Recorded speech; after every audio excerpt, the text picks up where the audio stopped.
When someone lacks the felt sense of others' emotions, like in alexithymia, certain personality disorders, or neurological differences affecting interoception, they don't feel the pull or understand the feeling.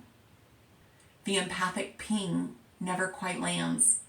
They may cognitively know someone's hurting, but they don't get the somatic tug that tells the body something's off in the field.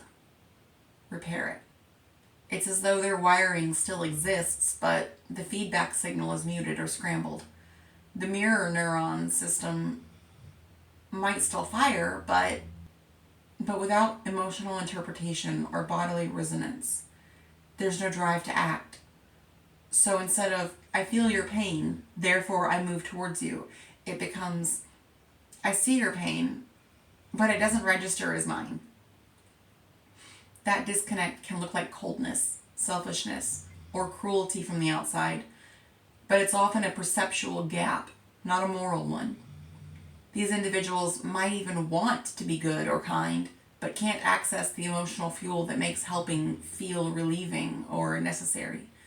They might imitate caring behaviors, a kind of behavioral empathy, without the underlying psychological circuit completing. Basically, this means their input node, emotional attunement, is dulled or absent. Their circuit can't detect dissonance from others' distress. Therefore, no homeostatic signal arises that propels them to help. This is where the overlap between neuroscience and moral psychology gets fascinating. More motivation depends on emotional resonance as much as reasoning. When the resonance system is impaired, the moral reasoning system operates without a compass. Empathy and altruism aren't purely choices. They're embodied capacities.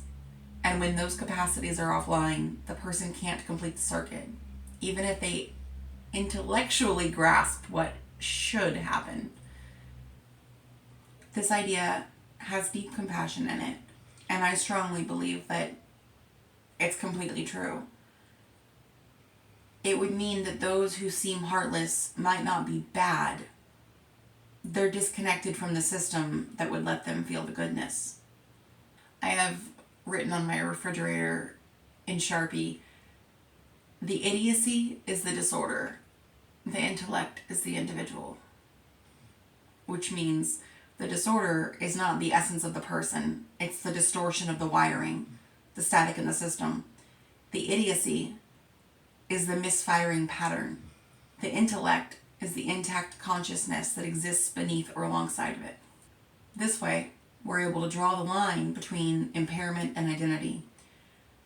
The disorder is not the essence of the person, it's the distortion of the wiring, the static in the system. The idiocy is the misfiring pattern. This separates capacity from access. The person might possess empathy, insight, love, curiosity, but the disorder muddies the channel that carries those traits outward.